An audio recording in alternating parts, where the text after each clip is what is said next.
निमंत्रण पत्रिका आपल्या सर्वांना देण्यात आलेली आहे। हे काही गरिबांची चेष्टा करण्यासाठी नाही केलेली आहे, पण हे सरकारला एक समज देण्यासाठी आणि सरकार गोरगरिबांच्या बाबतीत काय करते हे दाखवण्यासाठी आम्ही पत्रिका तयार केलेली आहे। पंतप्रधानांनी अनेक भाषणामध्ये असं घोषित केलं होतं की मार्च 2022 तक इस देश में हर बेघर के ऊपर घर रहेगा, हर बेघर को एक छत मिलेगी करके त्यांचे अनेक भाषणे आम्ही काढलेले आहे। आणि पंतप्रधानांच्या नावाने जे स्कीम आहे त्याची रिव्ह्यू करण्याची जबाबदारी जी आहे ते urban and housing development committee आहे, ज्याचा मी एक सदस्य आहे। सेंट्रल गव्हर्नमेंटच्या कमिटीचा सदस्य आहे। अनेक शहरांमध्ये म्हणजे जे शहरामध्ये हे पंतप्रधान आवास योजना दिले गेलेली आहे तिथे ते संपूर्ण झालेले आहे, लोकांना वाटण्यात आलेलं आहे। आणि आज आमच्या शहराची परिस्थिती अशी आहे की आम्हाला आतापर्यंत जागाही जे डिक्लेअर झाली होती तेही गेली।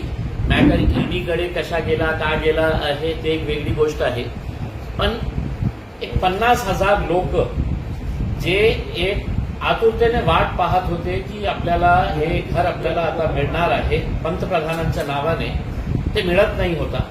मी जेव्हा रिव्ह्यू केलं माझ्या कमिटीमध्ये तर मला असं निष्पन्न झालं की आपल्या शहरामध्ये का याची सुरुवातही नाही झाली। मग मी महानगरपालिकाच्या अधिकाऱ्यांसोबत मीटिंग्स घेतली आणि आपल्या सर्वांना माहीत आहे की त्या कमिटी समोर 13 वरिष्ठ अधिकाऱ्यांना तिथे दिल्लीला आम्ही बोलवले होते आणि त्यांची साक्ष घेतली होती।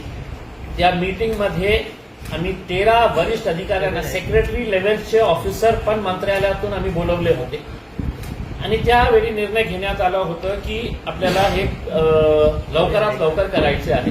म्हणजे 28 दिवसामध्ये ते सर्व प्रक्रिया आपण पूर्ण केली, त्याचा पैसा आहे तो तिथे सँक्शन झाला। कारण मार्चच्या नंतर केले असते तर ते आपल्याला स्कीम मिळाली नसती। अब ये है कि गरीबों को तो घर नहीं मिल रहा, लेकिन प्रधानमंत्री का एक बात मुझे समझ में आई कि हर बेघर को घर देंगे, गरीबों के घर का सपना हम पूरा करेंगे। अब हमको ये लगा कि पंतप्रधान का बोलने का मकसद ये था कि गरीबों के घर का सपना जो है वो घर उन्हें सपनों में ही मिलने वाला है, हकीकत में नहीं मिलने वाला है।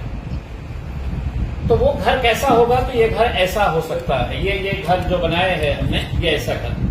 और इसका कल के दिन हमने एक कार्यक्रम रखा है स्मार्ट सिटी ऑफिस आमखास मैदान के अंदर से बॅकग्राऊंड के अंदर हम स्मार्ट सिटी ऑफिस दिखा के आणि ह्या गोरगरीब लोकांना घरं वाटप करण्यासाठी म्हणजे आयडियली कोण असायला पाहिजे, ज्यांची पार्टीचे पंतप्रधान तिथे बसलेले आहेत, ते पंतप्रधान माझेही आहे, पण त्यांची जबाबदारी जास्त आहे कारण त्यांचे पंतप्रधान त्यांची पार्टीचे आहे। म्हणून आम्ही डॉक्टर भागवत कराड केंद्रीय मंत्री, रावसाहेब दानवे केंद्रीय मंत्री आणि महाराष्ट्रातले जे मंत्री आहेत ज्यांना खूप सारी गोष्टीसाठी टाइम आहे, पण ह्या गोरगरिबांसाठी ना पालकमंत्री असू द्या, ना अतुल सावे साहेब असू द्या किंवा दानवे साहेब असू द्या किंवा हे जे सगळे नेते आहे मोठे मोठे, संजय शिरसाट साहेब तर टीव्हीवर खूप, तर एकदाही असं सांगितलं नाही की हे 50,000 लोकांच्या गरिबाचं काय होणार आहे। म्हणून आम्ही निर्णय घेतला की काल एक कार्यक्रम आम्ही ठेवलेला आहे, अधिकाऱ्यांनाही हे पाठवलेले आहे निमंत्रण पत्रिका, आपल्यालाही उद्या हे कार्यक्रम होणार आहे संध्याकाळी 5 वाजता। आमचे बाजी जागीरदार साहेब, आमचे असरार भाई आणि प्रांतोष वाघमारे यांनी हे घरं तयार केलेली आहे आणि उद्या एक छोटासा कार्यक्रम ही गोरगरीब लोकांना बोलवावून आम्ही त्यांना हे देणार आहे। म्हणजे याचा अर्थ हे नाही आहे की मी त्यांना फक्त हे सांगतो की बाबांनो तुम्ही इतकं वर्ष वाट बघितली होती, पण पंतप्रधानांचा बोलण्याचा उद्देश हे होता की आम्ही तुम्हाला पक्का घर काही मोठा घर देणार नाही आहे, सपनों का घर सपने में देने वाले आहे. तर हे तुमचं सपनों का घर हे असं स्वप्नामध्ये असं होऊ शकतं. आणि आम्ही हे पण निर्णय घेतलेला आहे की याला एक चांगली पॅकिंग करून, खूप चांगली पॅकिंग करून आम्ही पंतप्रधानांना स्वतः माझ्या जिल्ह्यातले गोरगरिबांच्या वतीने एक पत्र लिहून की धन्यवाद साहेब, तुम्ही आम्हाला घर बांधून दिलेले आहे. देवेंद्र फडणवीस साहेबांना, एकनाथ शिंदे साहेबांना हे आम्ही घर खूप चांगलं पॅकिंग करून आम्ही यांनाही पाठवणार आहे. तर माझी अपेक्षा हे होती की 50,000 घर एका जिल्ह्यामध्ये जेव्हा सुरू होतील तर ते आपल्या बिझनेसवर कसा परिणाम झाला असतं की वाळूच्या असू द्या, हे ब्रिक्सच्या असू द्या, स्टीलच्या असू द्या, सिमेंटच्या असू द्या, 50,000 घर बांधण्यासाठी किती लोकांना मजुरी मिळाली असती, ते काही नाही. आणि एकदाही आम्ही घर बांधून देणार. उद्याच्या कार्यक्रमामध्ये मी नाही म्हणत, मी आपल्याला पंतप्रधानांचे जे भाषण आहे की ज्याच्यामध्ये ते खोटं बोललेले आहे की 2022 मित्रों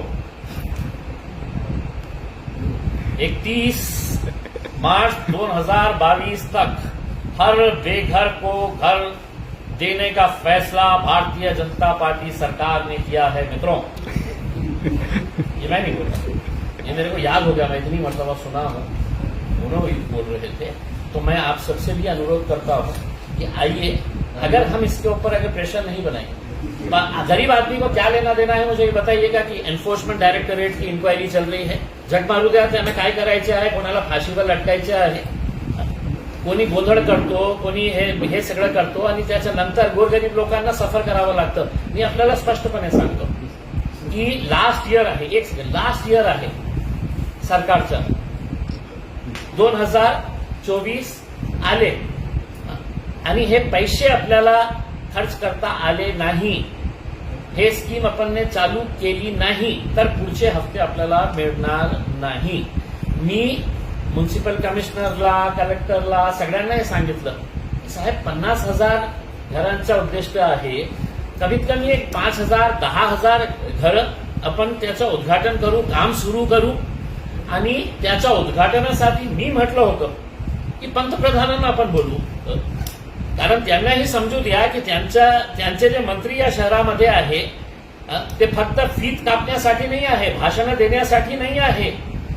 त्यांची जबाबदारी सगळ्यात जास्त होती, माझ्यापेक्षा 10 पटीने जास्त जबाबदारी भागवत कराड साहेबांची होती, अतुल साळवे साहेबांची होती आणि आपले चुकचुक मंत्री कराड हे आपले दानवे साहेबांची होती. मंत्री आहे, मोठे मोठे मंत्री आहेत. ठीक आहे, असं आहे की तुम्ही उद्याच्या कार्यक्रमाच्या निमित्ताने जी निमंत्रण पत्रिका काढलेली आहे त्या संदर्भातलं निमंत्रण या सगळ्या मंत्र्यांना दिलंय का? मी आजच सगळ्यांच्याकडे पाठवलेले आहे, आज अधिकाऱ्यांनाही पाठवलेले आहे.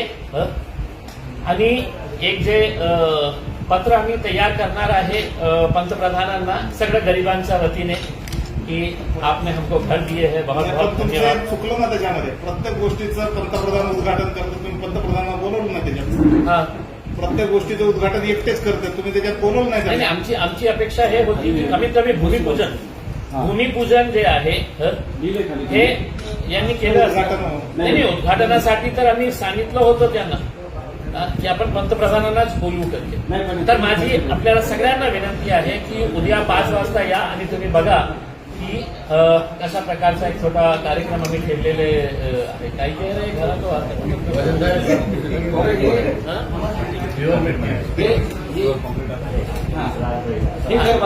हे घर आहे जे पंतप्रधान साहेबांनी सांगितलं होतं, पंतप्रधान आवास योजना. मित्रों, मेरे नाम का जो घर है, मेरे नाम से, वो तुमने सपने में देखा था, मैं तुमको सपने में दे रहा. नाही, गरीब लोक जे आहे ना ते मतलब 2-3 ऍडजस्ट होते त्याच्यामध्ये. तो सपनों का घर, ये पंतप्रधान का सपनों में और अगर कल के दिन ये दोनों मंत्री भी आ जाते हैं तो हम उनको भी देंगे. किती घरांचं वाटप करणार आहे तुम्ही? हं? किती घरांचं वाटप करणार आहे? किती त्याचं प्रोडक्शन सुरू आहे. त्याचं प्रोडक्शन सुरू आहे. हे सगळे पीएमओला पीएमला पाठवणार आहेत की पीएमलाही पाठवणार आहे. नाही नाही नाही, याचं एक चांगलं हे करून आणि त्याच्यावर आम्ही हे पण करणार आहे.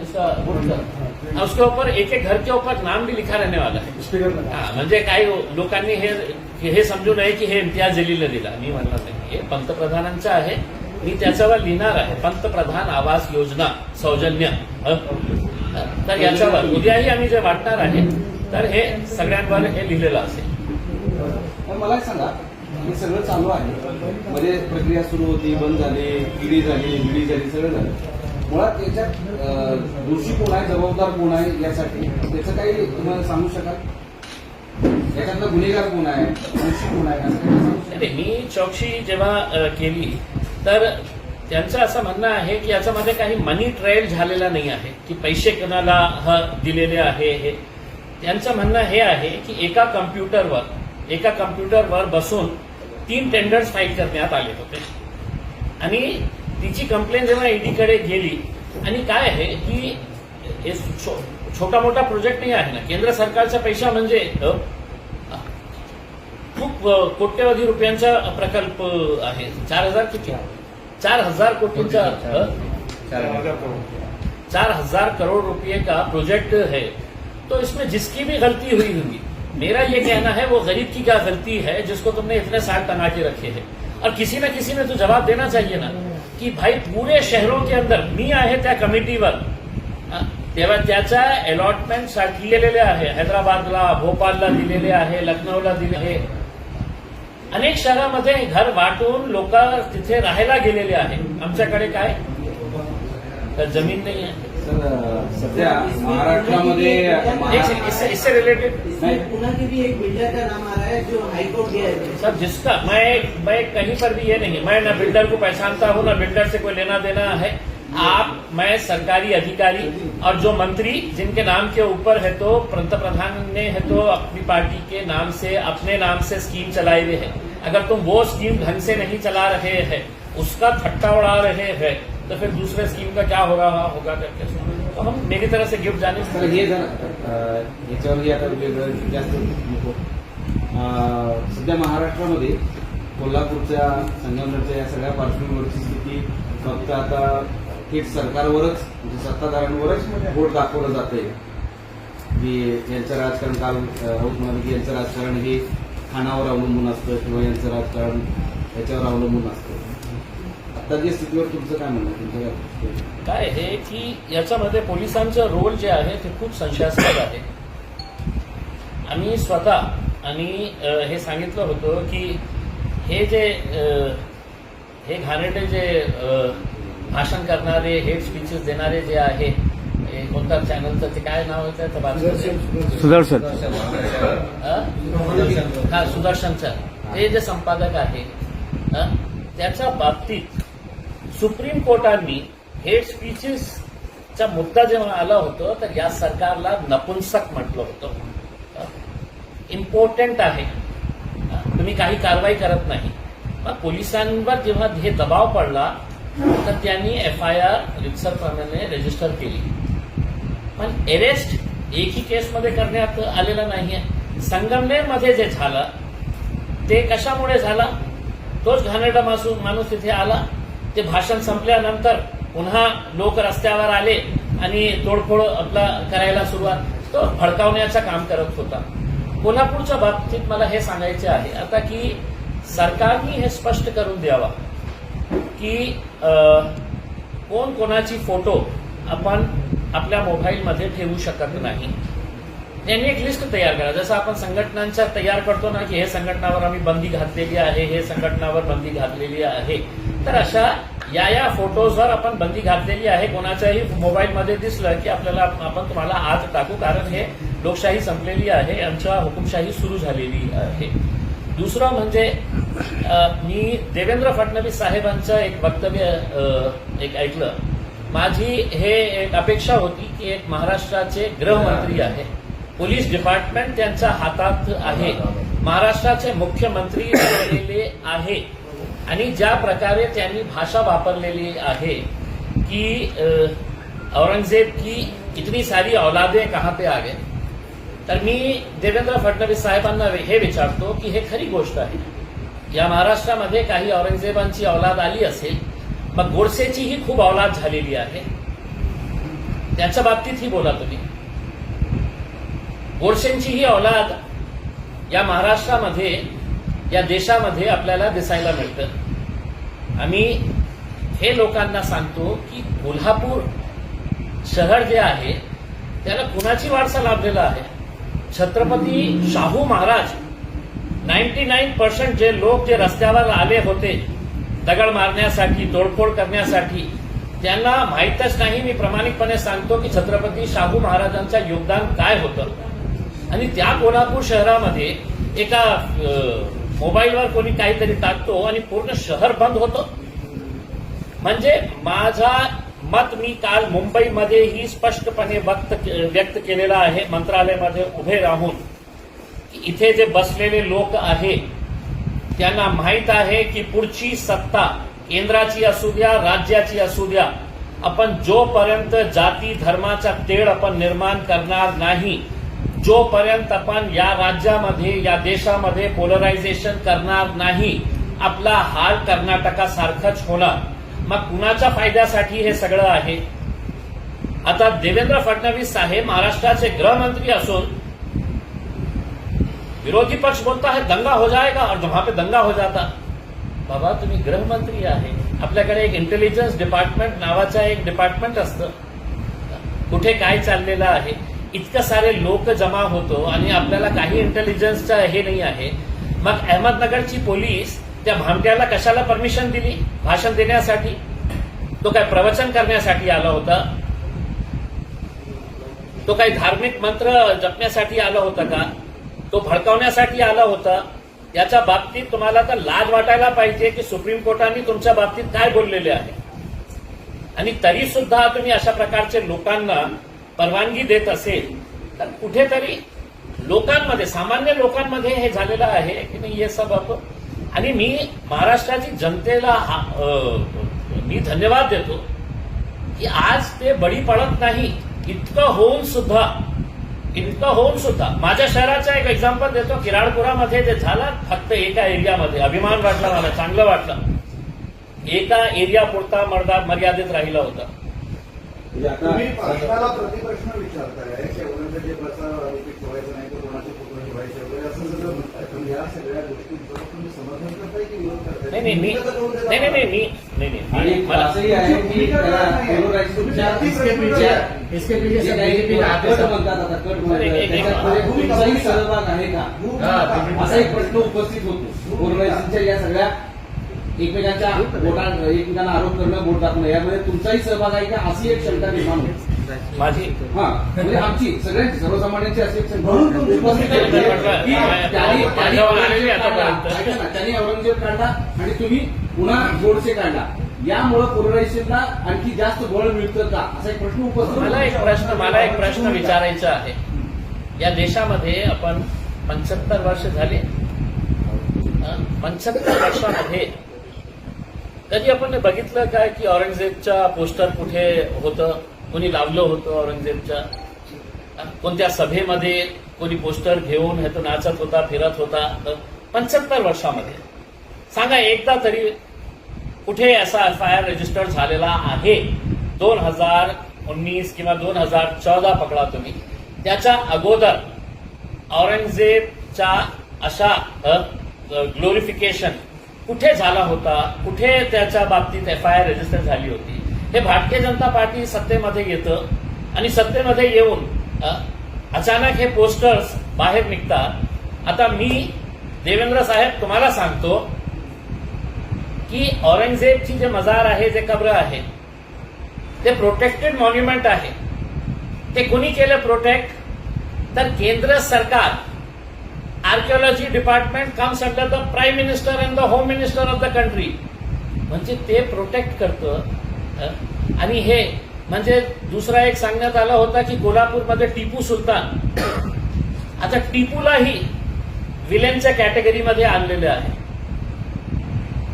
आता मी भारतीय जनता पार्टीतले हे सगळे लोक जो रस्त्यावर येऊन दिगड मारत आहे की टिपूचा हे कशाला टाकलं, तर मी त्यांना सांगतो की लोकसभेच्या लायब्ररीमध्ये, लोकसभेच्या पार्लमेंटच्या लायब्ररीमध्ये ओरिजिनल डॉक्टर बाबासाहेब आंबेडकरांनी लिहिलेली ओरिजिनल संविधानाची कॉपी आहे आणि त्याला प्रोटेक्ट करण्यासाठी एक ग्लास फ्रेम तयार करण्यात आलेला आहे की कोणीही हात लावू नये त्याच्यासाठी. मी गेलो होतो, मला बघायचं होतं की ओरिजिनल कॉपी मध्ये काय काय आहे. तर अनेक महापुरुषांचे फोटोज आहेत त्याच्यामध्ये, अनेक देवी देवतांचे फोटोज आहे त्याच्यामध्ये, अकबर बादशाहचा फोटो आहे त्याच्यामध्ये आणि टिपू सुलतानचाही फोटो डॉक्टर बाबासाहेब आंबेडकरांच्या ओरिजिनल संविधानामध्ये टिपू सुलतानची फोटो आहे. मग देवेंद्र फडणवीस साहेब उद्या आपल्या हातात टिपूची तलवार घ्या आणि दिल्लीला पळा आणि त्या पार्लमेंटच्या लायब्ररीवर हल्ला करा. ते जे पार्लमेंटमध्ये बुक आहे ज्याच्यामध्ये टिपूची फोटो आहे ते फाडण्याची हिंमत आहे का तुमच्यामध्ये? असेल तर सांगा, कधी चाललं तुम्ही, आम्हालाही बघायचे आहे. म्हणजे काय आहे की लोकांना कसं आपण भडकावायचं आहे. आणि भारतीय जनता पार्टी, मी आज एक स्टेटमेंट आलेला आहे मुंबईच्या पेपरमध्ये ही छापून आलेला आहे कि भारतीय जनता पार्टी सत्ता में आने के लिए लाशों का कारोबार कर सकती है. अगर इनके इतिहास में मैं अगर जाऊंगा तो बहुत दूर तक बात जाएगी. इससे ज्यादा स्पष्ट तरीके से मैं और बोल नहीं सकता हूं. आणले तुम्ही आणले प्रश्न विचारायचे. गोडसे म्हणजे तुम्ही म्हणाले की गृहमंत्री असं म्हणाले की औरंगजेब की इतनी औलादी कहां से आहे. गोडसे म्हणजे या फादर ऑफ द नेशन आपले महात्मा गांधी यांच्या हत्या करणारा गोडसे, त्याचा ग्लोरिफिकेशन जेव्हा या देशामध्ये सुरू आहे, त्याचा ग्लोरिफिकेशन, मग मला हे सांगण्याचा अधिकार नाही आहे का की गोडसेची ही औलाद खूप झालेली आहे का या देशामध्ये? गोडसे काही महापुरुष होता का? तुमच्यासाठी असेल, माझ्यासाठी नाही. तो किलर तुमच्यासाठी म्हणजे तुम्हाला नाही बोलतो. स्पेशल प्रश्न असा आहे सर की कोल्हापूर टिपू सुलतानला आणलं, जसं त्यांनी टिपू सुलतानला आणलं की विलनच्या कॅटेगरीमध्ये आता आम्ही फक्त औरंगजेब नाही, आता टिपू सुलतानलाही. आणि हे रस्त्यावर फिरणारे जे लोक आहे, जे युवक आहेत, त्यांना काही इतिहास माहीत नाही आहे. आमचा एक प्रामाणिक हे आहे आणि पहिल्यांदाही हे सांगितलेले आहे. मी स्वतः माझ्या पार्टीच्या बाबतीत बोलत नाही. मी स्वतः 400 वर्षापूर्वी 500 वर्षापूर्वी काय झालं होतं, किती चांगलं होतं, नाही होतं, किती वाईट होतं हे मला माहीत नाही आहे. एक राजा होतो, वाईट होतं, चांगलं होतं, नाही होतं हे मला माहीत नाही आहे. पण 400 वर्षापूर्वी काही घडलं असेल त्याचा बदला तुम्ही आजच्या या काळात तुम्ही एका समाजावर घेणार आहे की 400 वर्षापूर्वी त्यांनी असं केलं. तर ऐका, हे सगळ्या लोकांना हे सांगतो मी की या देशामध्ये 1,500 किंवा स्पष्टपणे सांगता येत नाही, ज्या दलितांवर उच्च जातीच्या लोकांनी अत्याचार केलं होतं, कशा प्रकारचा अत्याचार केलं होतं उच्च जातीच्या लोकांनी या देशामध्ये राहणारे. तर काय आज दलित समाजाने हे सांगायचं की नाही, त्या काळात तुम्ही आम्हाला इतका त्रास दिला, आता आम्ही तुमचा बदला घेणार आहे, हे करायचं आहे. हे खरी गोष्ट आहे का नाही आहे? या देशामध्ये जगणारा दलित समाज कशा जगत होता, किती वर्ष त्यांना कसा त्रास सहन करावा लागत होता, कशा प्रकारे उच्च जातीचे लोक दलित समाजाला कशा प्रकारे हँडल करत होते. मग त्यांनी हे सांगायचंय का नाही तुम्ही आम्हाला खूप त्रास दिले, आता आम्ही तुमचा बदला घेणार आहे. हे कुठेही थांबणार नाही. इतिहास इतिहास आहे. सर, औरंगाबाद नाम को लेकर शरद पवार की सामने दी गई, उसे भी कहा गया कि पूरा दावत कर बना दिया जाएगा. इसके पीछे आरएसएस. सर, आप मेरे मोबाइल के अंदर देखेंगे तो मेरे मोबाइल पे भी, मुझे भी है तो व्हाट्सएप कॉलिंग के ऊपर बहुत कॉल्स आते हैं, मुझे भी मतलब बहुत सारे व्हाट्सएप के ऊपर मैसेजेस आते हैं. जान से मारने की, तेरा भी गेम कर डालेंगे, तुझे भी वो खत्म कर देंगे, तो ऐसे मैसेजेस आते रहते हैं। मैं तो ताजुब करा की मतलब इतना बडा भाऊ बनाया जा रहा आहे. आज लोकांना खूप साऱ्या नेत्यांना असं मतलब अशा प्रकारचे येत मी कधी गेलो नाही पोलिसांकडे.